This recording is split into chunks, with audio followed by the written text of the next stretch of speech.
हमें arch Duke का महल दिखा रहता है जहाँ पे अभी तक बर्फबारी हो रही थी और तभी वहां पर कोई आता है। वो कहता है एक वार्निंग लेटर आ चुका है इंपीरियल फैमिली की तरफ से। उन्होंने कहा है कि प्लीज आप अपना ग्रेविटी मैजिक खत्म कर दें। और वो कहता है सेड्रिक तुम मेरी बात सुन भी रहे हो या नहीं। और तब हमें क्राउन प्रिंस दिखा रहता है इंजेंटिया फैमिली का और वो था सेड्रिक जो कि कैलिब का बड़ा भाई था। तो तब वहाँ पे चीफ एडवाइजर आता है एडविन। वो कहता है कैसल गेट बिल्कुल बंद हो चुका है और उसकी वजह से वहां से कोई आ जा नहीं सकता। तो सबने कहा है प्लीज आप ग्रेविटी मैजिक को रोक दें और वेदर मैजिक को खत्म कर दें। लेकिन अगर ऐसा ही हुआ तो ये बात तो कैपिटल में फैल जाएगी। तो वो कहता है ये सब कुछ मैं खुद अपनी मर्जी से कर रहा हूँ। तो वो कहता है अगर ऐसा ही है तो मैं बड़ा खुश हूँ, लेकिन फिर भी सेड्रिक उसको बंद कर दो ना। तो वो कहता है एडविन मुझे एक बात क्लियर करने दो। मैंने तुम्हें कहा था कि मेरे भाई को ढूंढो, लेकिन कोई भी मेरे भाई को ढूंढ नहीं पाया। और अगर तुम लोग को इस तूफान को खत्म करवाना है, इस बर्फबारी को खत्म करवाना है, तो जल्दी जाओ और आज ड्यूक को ढूंढो, क्योंकि पहले 1 हफ्ता हो चुका है। और तुम्हें नहीं लगता ये अजीब है? पूरा हफ्ता हो गया है लेकिन किसी को नहीं पता वो जिंदा है या फिर मर चुका है। और वेसल्स को इस बात की फिक्र है कि मौसम ठंडा हो रहा है। तो एडविन कहता है वेल मैं इस बारे में कुछ नहीं कह सकता। तो तब सेड्रिक कहता है सबको ये बात बता दो कि अगर वो लोग कैलिब को मेरे पास लेकर आएंगे तो मैं इस वेदर को खत्म कर दूंगा। लेकिन अगर कैलिब को कुछ हुआ तो चाहे ये लोग सर्दी से मरे या ना मरे, ये मेरा बिजनेस नहीं है। तो एडविन कहता है जी सर मैं समझ गया। और उसके बाद वहां चला गया था। तो सेड्रिक सोचता है हालांकि पूरा हफ्ता हो चुका है लेकिन आर्च ड्यूक मिसिंग है, सबको उसको ढूंढना चाहिए, लेकिन हर कोई सिर्फ सर्दी की वजह से परेशान हो रहा है। आखिर वो लोग मेरे भाई पे इतनी तवज्जो क्यों नहीं देते? वो आर्च ड्यूक बनने वाला है, लेकिन ऐसा क्यों है? एक्सटर्नल गिल्ड में बहुत सारे टैलेंटेड लोग हैं और मैंने सबसे इन्फॉर्मेशन ले लिया है, लेकिन कोई भी उसको ढूंढ नहीं पाया। और उसके अलावा बाकी इन्फॉर्मेशन वो एम्प्रेस कंट्रोल करती है और अभी तक कैलिब का कोई ट्रेस नहीं मिला, पता नहीं वो कहाँ पर है। और क्या मुझे डार्क गिल्ड के साथ कॉन्टेक्ट करना चाहिए? लेकिन कैलिब आखिर तुम हो कहाँ पर? और तब हमें दूसरी तरफ हमारी हीरोइन का कैबिन दिखा जाता है और तभी कैलिब नहा के निकलता है। तो वो कहती है कैलिब अगर तुमने नहा लिया ना तो यहाँ पर आके बैठ जाओ, मैं सोने से पहले तुम्हारे बैंडेज को चेंज कर देती हूँ। वो कहता है क्या इसको चेंज करना है? लेकिन अभी तो मैंने थोड़ी देर पहले इसको चेंज किया था। वो कहती है नहीं इसको अच्छे से चेंज करते हैं ना ताकि जख्म जल्दी हील हो जाए। तो वो कहता है ठीक है जैसे तुम कहो। और तब उसने बैंडेज लगा दी थी। वो कहती है कितनी जल्दी हील हो रहा है ना बिना किसी प्रॉब्लम के। तो तब अपनी जख्म को देखते हैं और तब वो थोड़ा उदास रहता है। तो वो कहती है आई थिंक ये जल्दी 1 या 2 दिन में हील हो जाएगा। तो वो कहता है अच्छा। तो वो कहती है ना, लेकिन वो तो कुछ ज्यादा सैड हो गया था। वो कहती है तुम्हें क्या हुआ कैलिब, तुम इतने सैड क्यों हो गए हो? और वो सोचती है कहीं इसको ये तो नहीं लग रहा कि मैं इसको कह रही हूँ कि तुम्हारे जख्म हील हो जाए और जल्दी से अपने घर वापस चले जाओ। नहीं मैं ऐसा तो नहीं कह रही थी ना। तो वो उसे कहती है नहीं अभी हम सो जाते हैं ठीक है। तो वो कहते हैं हाँ ठीक है। तो तब वो कहता है एलिया। तो एलिया कहती है हाँ क्या हुआ? तो तब वो थोड़ा उदास था, वो कुछ कहने लगता है लेकिन कहता है नहीं कुछ नहीं। वो कहती है अच्छा ठीक है, लेकिन वो सोचती है मुझे पता ही क्या कहना चाहता है। तो तब उससे कहती है ठीक है स्वीट ड्रीम्स कैलिब। वो कहता है जी आपको भी स्वीट ड्रीम्स। और उसके बाद हमारी एलिया वो तो सो चुकी थी लेकिन कैलिब वो अभी तक जाग रहा था। वो सोचता है जब मेरे हाथ जल्दी से हील हो जाएंगे ना तो मैं मैजिक यूज कर सकता हूँ और ग्रेट कैसल वापस आ सकता हूँ। लेकिन ये तो ऑब्वियसली बात है, फिर भी मेरा दिल नहीं कर रहा यहाँ से जाने को। और तब वो सोचता है जब मैं अपने भाई से कह रहा था भाई आखिर आप ये क्यों कर रहे हैं? आखिर आप मुझे ग्रैंड ड्यूक क्यों बनाना चाहते हैं? आप ये साबित करना चाहते हैं आप फैमिली के साथ लॉयल हैं, लेकिन आप खुद भी तो ग्रैंड ड्यूक बन सकते हैं ना और सेंचुरी ऑफ नॉलेज में जा सकते हैं। आपको अपने कर्ज के खत्म करने का कोई ना कोई रास्ता मिल जाएगा। तो आखिर आप ग्रैंड ड्यूक का टाइटल मुझे क्यों दे रहे हैं? तो उसका भाई कहता है कैलिब मैंने तुम्हें पहले ही बताया है कि मैं आर्च ड्यूक नहीं बनूंगा। ये तुम्हारी आइडेंटिटी है और ये तुम्हें चाहिए होगी, क्योंकि असल में इसका हकदार सिर्फ तुम ही हो, क्योंकि ये इंजेंटिया फैमिली इसको सिर्फ तुम लीड करोगे। तो चाहे जितना मर्जी टाइम ले लो लेकिन तुम्हें ग्रैंड ड्यूक बनना होगा। वो कहता है लेकिन मैं ग्रैंड ड्यूक बनूंगा तो मैं आपका कर्ज को ब्रेक कर दूंगा, प्लीज भाई आप थोड़ा सा पेशेंस रखें। वो कहता है मैंने तुम्हें कहा ना फिक्र ना करो, वैसे भी कोई और तरीका नहीं है और वैसे भी तुम्हें सेंचुरी ऑफ नॉलेज में कर्सेस के बारे में पता चल जाएगा। और तुम फिक्र ना करो, मुझे तुम पे पूरा यकीन है क्योंकि ये सिर्फ तुम ही कर सकते हो। लेकिन तभी वो वहां से गुजर रहा था और तभी उसे आवाज आती है क्या सेड्रिक सच में शादी कर रहा है? तो वो सोचता है क्या, और वहाँ पे मेड्स बातें कर रही थी। वो कहती हैं सच में सर सेड्रिक शादी कर रहे हैं। लेकिन दूसरी कहती है इतनी ऊंची आवाज में बात ना करो, लेकिन मैंने भी सुना है उनकी शादी हो रही है, लेकिन उनके लिए जितने भी प्रपोजल आए हैं वो सबने मना कर दिया है। तो वो कहती है क्या, लेकिन क्यों मना किया है? तो दूसरी मेट कहती है तुम्हें नहीं पता इस कर्ज को ब्रेक करने के लिए सेंचुरी ऑफ नॉलेज में जाना जरूरी है, लेकिन उनकी शादी होगी तभी वो वहां पर जा सकते हैं या फिर वो आर्च ड्यूक बन गए। लेकिन कोई भी फैमिली उनके साथ मैरिज अलायंस नहीं रखना चाहती। तो वो सोचता है क्या मैरिज, मेरा भाई मैरिज कर रहा है। तो तब वो मेट कहती है लेकिन तुम्हें पता है एक और रूमर यहाँ पे घूम रही है। तो वो कहती है क्या, कौन सी रूमर? तो वो कहती है ऐसी रूमर जिसकी वजह से हमें लगता है कि उनका कर्ज वो फैल सकता है, अगर उसने किसी शादी की ना तो उस लड़की तक वो कर्ज फैल जाएगा। तो दूसरी कहती है क्या ये सच में सच है? तो कैली सोचता है आखिर किसने ये रूमर फैलाने की कोशिश की, ये बिल्कुल भी सच नहीं है, लेकिन ये लोग ऐसी बातें क्यों कर रहे हैं? और मेरा भाई वो सच में अगर शादी नहीं कर पाएगा तो सेंचुरी ऑफ नॉलेज में नहीं जा सकता और फिर उसका कर्ज वो ज्यादा बिगड़ जाएगा। लेकिन वो सोचता है उसको भी पता होगा ये रूमर्स फैल रही हैं, लेकिन उसने इस बारे में कुछ नहीं किया और उसने मुझे इस बारे में कुछ नहीं बताया। क्या सच में उसे लगता है कि मैं ट्रस्टवर्दी नहीं हूँ, इसलिए मुझे कुछ नहीं बता रहा? लेकिन तब वहां पर लेटा हुआ था, वो सोचता है कितना अच्छा होता ना अगर मेरा भाई मेरे साथ ऑनेस्ट होता, फिर मैं कुछ कर पाता। लेकिन ऑफ कोर्स मैं भी कोई डिफरेंट नहीं हूँ और एल्गे ने मुझे बताया है क्योंकि मेरा भाई मेरे लिए सबसे ज्यादा इंपॉर्टेंट है। लेकिन तभी वो आंखें बंद करता है और उसकी आंखों के सामने एलिया और उसका भाई इकट्ठे थे। वो सोचता है क्या अगर मेरा भाई और एलिया इकट्ठे हुए तो, और तब वो सोचता है एलिया मुझे बुलाएगी कैलेब। लेकिन तभी उसकी आंख खुलती है, वो कहता है अरे हाँ मैरिज, ये हो सकता है ना? अगर एलिया हो तो वो मेरे भाई की हेल्प कर सकती है, क्योंकि अगर एलिया ने मेरे भाई से शादी कर ली और वो दोनों इकट्ठे रहे तो मैं भी एलिया के साथ रह सकता हूँ और हम तीनों इकट्ठे रहेंगे। लेकिन अगर बाद में कोई ना कोई तरीका मिल गया और मेरे भाई का कर्ज ब्रेक हो गया और वो एलिया को डिवोर्स दे दे तो फिर मैं एलिया को सपोर्ट करूंगा और वो हम एल में रह सकती है मेरे साथ।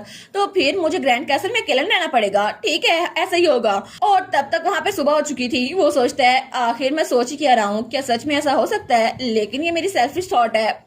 एग्जैक्टली मुझे लगता है मैं बहुत ज्यादा अकेला हूँ, इसलिए मैं ऐसे सोच रहा हूँ। लेकिन मुझे इसके लिए एलिया को ट्रबल नहीं करनी चाहिए। और तब उसकी आंखों में आंसू आ रहे थे। वो सोचता है जब मेरा हाथ हील हो जाएगा ना तो मुझे वापस जाना पड़ेगा और मुझे वापस जाके ग्रैंड ड्यूक बनना पड़ेगा और हमारी हैप्पी फैमिली एलिया, मेरा भाई और मैं कभी इकट्ठे नहीं रह सकते। तो मुझे इस बात को भूलना होगा। और तब हमें अगले दिन का सीन दिखा रहता है और तब हमारी एलिया वो जाग गई थी। वो कहती है कैलेब आज तुम्हें लंच के लिए क्या चाहिए और मुझे बता दो ना, मैं तुम्हारे लिए कुछ डिलीशियस बनाऊंगी। तो तब वो कैलिब को देखती है तो कैलिब कोई जवाब नहीं देता। वो कहती है क्या हुआ कैलिब, कोई जवाब नहीं दे रहे? तो कैलिब बेचारा वो तो पूरी रात सो नहीं पाया था। वो कहता है मैं तो कुछ भी खा लूंगा। तो वो सोचती है ये तो बहुत ज्यादा डिप्रेस लग रहा है, अब मैं क्या करूँ इसका? तो वो सोचती है कैलिब तो बहुत ही ज्यादा डिप्रेस है और मैं तो बिल्कुल स्टूपिड हूँ। मुझे पता है कि वो इस हालत में क्यों है, वो यहाँ जाना चाहता, लेकिन ये मेरे लिए बहुत बड़ा मसला बन जाएगा और ये तो सुबह से बिल्कुल ऐसा ही है। और तब वो खाना बनाने लगती है। लेकिन वो सोचती है इससे पहले कि मेरा दिल और नरम पड़ जाए मुझे अपना माइंड चेंज करना होगा, मैं कुछ नहीं कर सकती, उसको यहाँ जाना ही होगा। तो तब वो कहती है कैलिब, तो कैलिब कहता है हाँ। तो वो कहती है मैं ग्रिल्ड फिश और पोटैटो बनाने वाली हूँ, तो अगर तुम्हें ये पसंद आए तो मुझे बताना, और क्या तुम बाहर जाके लेमन ला सकते हो? वो कहते हैं हाँ जी जरूर। और तभी वो बहुत उदास था तो वो वहां जा रहा था। वो सोचती है इसके स्टेप भी कितने ज्यादा वीक है ना, मुझे लगता है ये थोड़ी सी फ्रेश एयर लेगा ना थोड़ा तरोताजा हो जाएगा, इसलिए मैंने इसको वॉक के लिए भेजा। लेकिन तभी वहां पे दरवाजा खुलता है और कोई वहां पे ब्लैक क्लॉक में आता है। तो हमारी हिरन कहती है क्या ये कौन है? तो तब वो हमारे कैलिब की तरफ देखता है और कहता है फाइनली, और तब उसकी तरफ हाथ बढ़ाता है। वो कहता है मुझे तुम मिल ही गए। लेकिन तभी हमारी हीरोइन फ्राई पैन उठाती है और उसको सर में मार देती है। वो कहती है तुम्हारी हिम्मत कैसे हुई, और वो आदमी को नीचे गिर जाता है। तो हमारी एलिया चिल्ला के कहती है कैलिब इधर आओ मेरे पास। और वो सोचती है आखिर ये है कौन, इतना ज्यादा सस्पिशियस क्यों लग रहा है और क्या ये कैलिब को किडनैप करने के लिए आया है? लेकिन तभी कैलिब कहता है भाई। तो वो कहती है क्या भाई, इसने क्या बोला? तो तब वो अपने भाई के पास था। वो कहता है सेड्रिक भाई आप ठीक तो है ना? तो वो सोचती है ये इसका भाई था, तो मैंने अभी जिसको फ्राई पैन मारा वो आर्चड्यूक था। और तब सेड्रिक वो तो जमीन पे लेटा हुआ था। वो सोचती है ये सेड्रिक है, और उस बेचारे के हाथ से तो फ्राई पैन नीचे गिर गया था। तो कैलिब अभी तक अपने भाई के पास था। वो कहता है भाई होश में तो आ जाए। और तब थोड़ी देर बाद हमारी हीरोइन वो तो बहुत ज्यादा डिप्रेस हो गई थी। वो कहती है आई एम रियली सॉरी कैली, मुझे पता नहीं था। और तब उन्होंने उसको बेड पे शिफ्ट कर दिया था।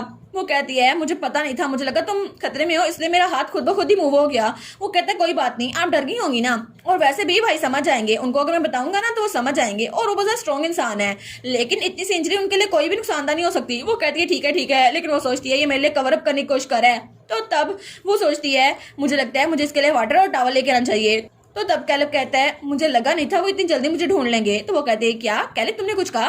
वो कहता है नहीं मैंने कुछ नहीं कहा, मैं अभी जाके वाटर और टॉवल लेके आता हूँ। वो कहते हैं ठीक है। वो कहते हैं मैं भी वापस आता हूँ। तो हमारी हीरोइन सोचती है ऐसा लगता था कि उसने कुछ कहा, लेकिन क्या मैंने गलत सुना? तो तभी वहां से उसके भाई को होश आ रहा था। वो सोचती है क्या ये उठ गया, लेकिन मुझे कैलिब को यहाँ पे रखना चाहिए था और मुझे खुद जाना चाहिए था। तो तब उसको देखती है, वो सोचती है ये उठा है या फिर नींद में बात कर रहा है। तो तभी उसको थोड़ी सी टेंशन हो रही थी, तो वो उसके कपड़ों को ढीला करने लगती है। वो कहती है मुझे इसके कपड़ों को अंडू करना चाहिए, ये बहुत ज्यादा अनकंफर्टेबल लग रहा है। लेकिन तभी सैडिक उसका हाथ पकड़ लेता है। वो कहती है क्या? तो सैडिक कहता है आखिर तुम क्या करने की कोशिश कर रही हो? वो कहती है क्या मैं क्या करने की कोशिश कर रही हूँ? तो तभी वो कहता है तुम बदतमीज छिछोरी। तो वो कहती है क्या छिछोरी, तुमने मुझे क्या बोला? तो वो कहता है मैं तुम्हें ही बोल रहा हूँ। वो कहती है क्या, और वो तो बिल्कुल पत्थर की बन गई थी। वो कहता है तुम्हारा मोटिव क्या है? वो कहती है मेरा मोटिव? तो वो कहता है हाँ मुझे अपना मोटिव बताओ कि तुमने कैलिब को किडनैप क्यों किया? वो कहती है मैंने किडनैप किया? बिल्कुल नहीं, मैंने इसको किडनैप नहीं किया, ऐसा कुछ भी नहीं है। वो कहता है अगर तुमने इसको किडनैप नहीं किया तो आखिर तुमने इस जगह पे मैजिक क्यों यूज किया हुआ है ताकि ये जगह किसी को ना मिले? वो कहता है तुम तो बहुत ज्यादा बोल्ड हो। वो कहती है नहीं कोई मिसअंडरस्टैंडिंग है। मुझे लगता है कोई गलतफहमी हुई है, मैं अभी जाके कैलिब को बुला कर आती हूँ, वो तुम्हें बता देगा। लेकिन तभी वो नीचे गिर जाती है क्योंकि सेड्रिक ने अपना ग्रेविटी मैजिक यूज किया था। वो कहता है तुम्हें क्या लगता है तुम कहाँ पे भाग रही हो? वो सोचती है ग्रेविटी मैजिक, लेकिन मैं तो कहीं भाग नहीं रही थी ना। तो तब उसके सामने आता और कहता है आखिर मुझे ये बताओ तुम यहाँ से जा क्यों रही थी? तो वो सोचती है ओह नो, ये एटमॉस्फेयर तो बिल्कुल मजाक नहीं है, वो जरूर मुझे मार देगा अगर ऐसा ही रहा। तो तभी कैलिब उसके मुंह पे टॉवल फेंक देता है और तब वो एलिया के सामने आकर कहता है अपने मैजिक को अंडू करो और उससे माफी मांगो। तो हमारी कहती है कैलिब, तो वो कहता है एलिया मेरी सेवियर है तो तुम्हें उससे माफी मांगनी होगी। तो सेड्रिक कहता है क्या तुम्हारी सेवियर है? वो कहता है हाँ बिल्कुल, जब एक वुल्फ मेरा पीछा कर रहा था ना तो एलिया ने मुझे बताया, अगर एलिया वहां पे ना होती ना तो मैं मर चुका होता। और तुम किसी ऐसे के साथ ऐसा सलूक कर सकते हो जिसने मेरी जान बचाई थी? और सच में भाई मैं तो आपसे बहुत ज्यादा डिसअपॉइंट हूँ। तो वो कहता है क्या? तो वो कहता है एलिया तुम ठीक तो हो ना? वो कहती है हाँ हाँ मैं ठीक हूँ। तो हमारी एलिया सोचती है इसके एक्सप्रेशन देखकर तो लगता है कि इसको बहुत ज्यादा शौक लगा हुआ है इसलिए तो ऐसे खड़ा है। तब कैलिब कहता है अगर इसने तुम्हें किडनैप नहीं किया या तुम्हें धमकाया नहीं है और तुम मैजिक को यूज कर सकते हो तो तुम वापस पैलेस क्यों नहीं आ गए? और अगर तुम एक बैरियर क्रिएट कर देते तो आराम से टेलीपोर्ट होकर वापस आ सकते थे। तो तब हमारी एलिया कहती है क्या कैलिब मैजिक यूज कर सकता है? तो वो सोचती है जब पिछली बार मैंने चेक किया था तो इसका अमाउंट बिल्कुल वही था, लेकिन क्या इसका अमाउंट हील हो गया है? और तब कैलिब अपने हाथ को बंद करता है। वो सोचती है इसीलिए मुझे लगा शायद इसलिए इसने किया है। तो कैलिब की आंखों में आंसू आ रहे थे। वो कहता है मैं एलिया के साथ रहना चाहता था, इसीलिए मैं उसके साथ रहना चाहता था, इसलिए मैंने ये सब कुछ किया, मुझे माफ कर दो। तो वो कहती है कैलिब, तो कैलिब कहता है आई एम सॉरी एलिया, मैं तुम्हें ट्रिक किया। तो तब वो कहता है यूजुअली जब किसी के हाथ में चोट लगी हो तो मैजिक यूज नहीं कर सकता, लेकिन फिर भी मेरी पावर बहुत ज्यादा है ना, तो मैं अपने जख्मी हाथ के साथ भी मैजिक यूज कर सकता था, लेकिन फिर भी मैंने ये यूज नहीं किया और मुझे माफ कर दो एलिया। तो वो कहती है कैलिब, तो वो कहता है एलिया क्या तुम मुझसे बहुत ज्यादा गुस्सा हो क्योंकि मैंने तुमसे झूठ बोला? I am sorry Alia. तो एलिया कहती है क्या? तो तब उसकी तरफ हाथ बढ़ाती है और उसको गले लगा लेती है। वो कहती है तुम्हें क्यों लगा कि मैं गुस्सा होंगी? मैं बिल्कुल भी गुस्सा नहीं हूँ और तुम्हें माफी मांगने की जरूरत नहीं है। तो वो कहता है सच में? वो कहती है ऑफ कोर्स कैलिब। और वो सोचती है कैलिब रोया था लेकिन ओरिजिनल स्टोरी में वो कभी भी नहीं रोया। तो वो कहता है तो तुम्हें मेरे साथ रहने में बहुत ज्यादा खुशी मिलती है? तो वो कहती है ऑफ कोर्स मुझे तुम्हारे साथ रहने में बहुत ज्यादा खुशी मिलती है। वो कहता है सच में? अगर मैं यहाँ से चला गया तो तुम सैड हो जाओगी ना? वो कहती है ऑफ कोर्स मैं सैड हो जाऊंगी ना, क्योंकि पिछले हफ्ते मुझे बहुत ज्यादा मजा आया था। लेकिन तब वो कुछ सोचता है और फिर कहता है अगर ऐसा ही है तुम्हें क्या लगता है क्या तुम मेरे साथ ग्रैंड ड्यूक के पैलेस में जाना चाहोगी? वो कहती है क्या वहां पर? तो वो कहता है हाँ बिल्कुल, तुम मेरे भाई से शादी कर लो ना तो तुम वहां पे आराम से जा सकती हो। तो वो कहती है क्या तुम्हारे भाई से क्या कर लूं? और तब हमें थोड़ी देर बाद का सीन दिखा रहता है जब कैलिब सो चुका था क्योंकि वो बहुत ज्यादा थक गया था। तो तब वहां पे हमारी हीरोइन कॉफी बना रही थी। वो सोचती है इतना सब कुछ हो गया इतने छोटे से टाइम में, लेकिन ये तो बहुत ज्यादा जल्दी था ना और मुझे नहीं पता कि ये सब कुछ कैसे करना है, लेकिन पहले उसे यहाँ से जाना होगा। तो तभी पीछे से सेड्रिक आता है। तो तब उसने कॉफी तैयार कर ली थी। तो तब वो सेड्रिक को देखती है तो सेड्रिक ने अपनी शर्ट उतारी हुई थी। वो कहती है क्या इसकी बॉडी इतनी ज्यादा शाइन क्यों कर रही है? और वो सोचती है मुझे पता ही था कि इसकी शर्ट गीली हो गई है, लेकिन इसने अपनी शर्ट उतार के रख दी, क्या नोबल्स के लिए ये करना अलाउ भी है? तो तब उसको कॉफी देती है। वो कहती है ये कुछ ज्यादा नहीं है लेकिन प्लीज इसको पी ले। वो कहता है थैंक यू। लेकिन जब उसको देखती है ना तो उसकी बॉडी तो बहुत ही ज्यादा परफेक्ट लग रही थी। वो सोचती है इसके मसल्स इतने ज्यादा परफेक्ट कैसे हो सकते हैं, और उसकी चमक से तो उसकी आंखें चुंदी आ गई थी। वो सोचती है मुझे नहीं पता मुझे कहाँ देखना चाहिए, लेकिन वो सोचती है ये तो मेरी नेशनल टीम में जो लोग थे ना उनसे भी ज्यादा हैंडसम लग रहा है, लेकिन मुझे काम डाउन होना होगा। तो तब वो कहता है एलिया। वो कहती है हाँ क्या हुआ? तो वो खड़ा होते हुए कहता है मुझे माफ कीजिएगा कि मैंने आपके साथ इतना रूड बिहेवियर किया, मुझे माफ कीजिएगा। और उससे माफी मांगता है। वो कहती है क्या नहीं नहीं कोई बात नहीं, वैसे भी फ्राई पैन तो मैंने आपको मारा था ना। वो कहता है क्योंकि आप कैलिब को प्रोटेक्ट करना चाहती थी। वो कहती है सच तो है ना, लेकिन प्लीज आप नीचे बैठ जाएं। वो कहता है हाँ ठीक है। और तब वो उसको शर्ट देते हुए कहती है और इसको पहन ले। वो कहता है हाँ ठीक है।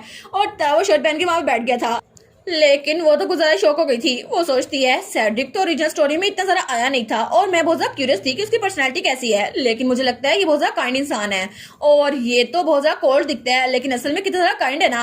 और तभी उसे याद आता है जब कैलिब ने कहा था कि आप मेरे भाई से शादी करेंगी। वो सोचती है अब मैं इस बारे में सोच रही हूँ तो मुझे इसे पूछना चाहिए। तो वो कहती है क्या आप मुझे बता सकते हैं कि कैलिब ने अचानक से शादी का जिक्र क्यों किया? और वो सोचती है इससे पूछना ठीक रहेगा। तो सेड्रिक कहता है मुझे लगता है ये मेरे कर्ज की वजह से था। तो वो कहता है क्या मतलब फेरी का कर्ज, क्या ये दोनों कनेक्टेड है? वो कहता है हाँ बिल्कुल, क्योंकि कैलिब को लगता है कि इस कर्ज का इलाज सेंचुरी ऑफ नॉलेज में लिखा हुआ है, लेकिन मुझे इस बात पर यकीन नहीं है। लेकिन अगर हमें सेंचुरी ऑफ नॉलेज में जाना है तो उसके लिए फैमिली का हेड बनना पड़ता है या फिर फैमिली में एक सेरेमनी करनी पड़ती है, जैसे किसी के साथ शादी करके। तो हमारी उन कहती है तो आप एक सेरेमनी क्यों नहीं रख लेते? वो कहता है नहीं, सिर्फ वो लोग एक सेरेमनी रख सकते हैं जो कि ब्लड रिलेटेड हो या फिर उनकी शादी हो चुकी हो, और उस सूरत में वो लोग सेंचुरी ऑफ नॉलेज में जा सकते हैं। और वो कहता है कैल्ब को जरूर इस बारे में पता चल गया होगा ना, इसलिए वो चाहता है कि आप मुझसे शादी कर लें। वो कहती है अच्छा मैं समझ सकती हूँ, लेकिन कितना ज़रा कॉम्प्लिकेटेड है ना। तो वो कहता है ऐसा लगता है कि वो आप पे वो ज़रा ट्रस्ट करता है और आप पे वो ज़रा रिलाई करता है, इसलिए उसने आपसे ये कहा। और ये वैसे भी पहली बार है कि मैंने उसको ऐसा देखा है। तो वो कहती है क्या? तो वो कहती है लेकिन अगर हम मैरिज की बात कर रहे हैं तो आपके पास तो और भी प्रपोजल आए होंगे ना, आप किसी और से शादी क्यों नहीं कर लेते? तो वो कहता है क्योंकि ऐसी रूमर फैली हुई है कि मेरा कर्ज वो किसी और को फैल सकता है। वो कहती है क्या क्या सच में ऐसा स्टोरी में हुआ था? तो वो कहता है लेकिन आपको फिक्र करने की जरूरत नहीं है, वो सिर्फ रूमर है, ऐसा कुछ भी नहीं है, ये किसी ऐसे इंसान ने फैलाई है जो मेरे लिए बैड इंटेंशन रखता था। तो वो सोचती है अच्छा मुझे लगा ही था। वो कहता है लेकिन मैं आपको फिक्रमंद कर रहा हूँ ना, लेकिन मैं अभी कैलिब को लेकर वापस चला जाऊंगा, आप फिक्र न करें।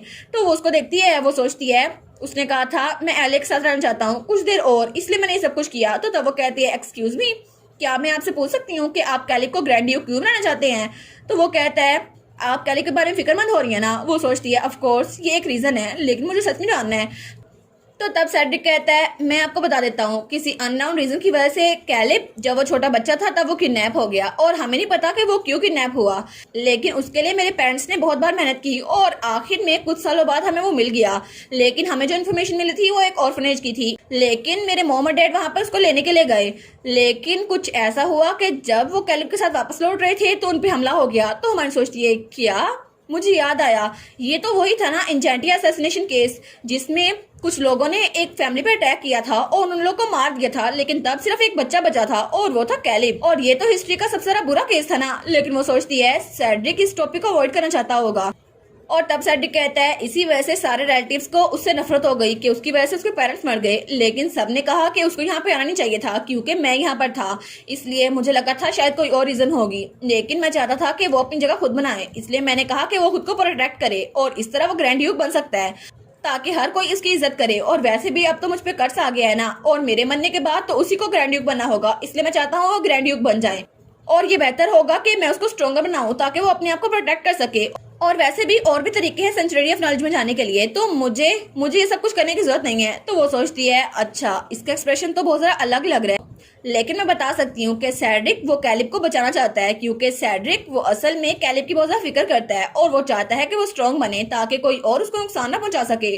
लेकिन वो सोचती है नहीं नहीं नहीं, मुझे उसकी बात ही सुननी चाहिए थी, आखिर मैं ऐसा क्यों कर रही हूँ, आखिर मुझे उसकी बात सुनने की कोशिश क्यों करनी चाहिए, क्योंकि अगर सैड्रिक और मैंने शादी कर ली तो फिर वो सेंचुरी ऑफ नॉलेज में जा सकता है, लेकिन इसके जरिए कर्ज ब्रेक नहीं हो सकता क्योंकि वहां पे कोई इन्फॉर्मेशन नहीं लिखी। लेकिन अब सिर्फ एक तरीका बचा है और वो ये कि उस फेरी को ढूंढना जिसने इस पर कर्ज डाला है, लेकिन उस फेरी को ढूंढना तो बहुत ही ज्यादा मुश्किल है।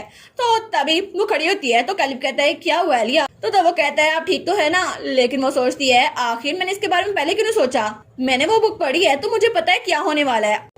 और वो सोचती है जब कैलिब ग्रैंड ड्यूक बन गया ना तो एम्पिरल फैमिली ने फेरी को समन किया और उसको कैप्चर कर लिया, लेकिन उसने फीमेल लीड को किडनैप करने की कोशिश की थी इसलिए उसको कैप्चर किया गया। लेकिन ये सब कुछ अगर एम्पिरल फैमिली ने किया है तो वो सैड्रिक का कर्ज ब्रेक करने में हेल्पफुल हो सकते हैं, लेकिन आखिर में उस फेरी से भी कोई इन्फॉर्मेशन नहीं मिली थी और सैड्रिक स्टोरी के एंड तक मर चुका था। लेकिन ये ज्यादा लेट में हुआ तो हमें उस फेरी को ढूंढना होगा एम्पिरल फैमिली से भी पहले, और अगर ऐसा हुआ तो उस फेरी को पहचानना मेरे लिए मुश्किल नहीं होगा क्योंकि मुझे इसकी आइडेंटिटी पता है ना, मैंने बुक के एंड पे पढ़ा था और ये तो मुझे सब कुछ याद है। तो सैड्रिक कहता है एलिया क्या हुआ? वो कहती है अच्छा वो कहती है सैड्रिक मुझे लगता है मुझे एक और तरीका मिल गया है कर्ज को ब्रेक करने का। वो कहता है सच में एक और तरीका? वो कहती है हाँ मुझे पता है। और वो सोचती है अगर हमें प्लान के साथ स्टिक रहना है तो हमें शादी करने की कोई जरूरत नहीं है क्योंकि स्टोरी तो वैसे भी अच्छे से चलने वाली है ना। वो कहती है दूसरा तरीका ये है कि हमें उस फेरी को ढूंढना होगा, लेकिन तभी वो थोड़ा शौक होती है, वो कहती है क्या? तो तब वो नीचे गिर जाती है। तो सैड्रिक कहता है आप ठीक तो है ना, आपको क्या हुआ? तो वो कहता है एलिया आप मुझे सुन सकती हैं, लेकिन एलिया तो बहुत ज्यादा शौक में थी क्योंकि वो सोचती है मैं ऐसा कैसे भूल सकती हूँ, आखिर मैंने नावल में एक बार पढ़ा था लेकिन मैं इसको कैसे भूल सकती हूँ। उस फेरी के सिल्वर बाल थे जो कि देखने में बिल्कुल पिंकिश लगते थे और उसकी आईज वो तो बिल्कुल एक पिंक जेम की तरह लगती थी। तो वो तो वजह घबरा गई थी, वो कहती है नो वे, ऐसा नहीं हो सकता क्योंकि वो फेरी जिसने सैड्रिक को कर्ज दिया था वो मैं थी, इसका मतलब वो मैं थी एलिया दी फेरी। लेकिन ऐसा कैसे हो सकता है, मैं सैड्रिक को कर्ज कैसे दे सकती हूँ क्योंकि मुझे तो इस बॉडी की कोई मेमोरीज याद नहीं है, तो मैं इस कर्ज को कैसे ब्रेक कर सकती हूँ।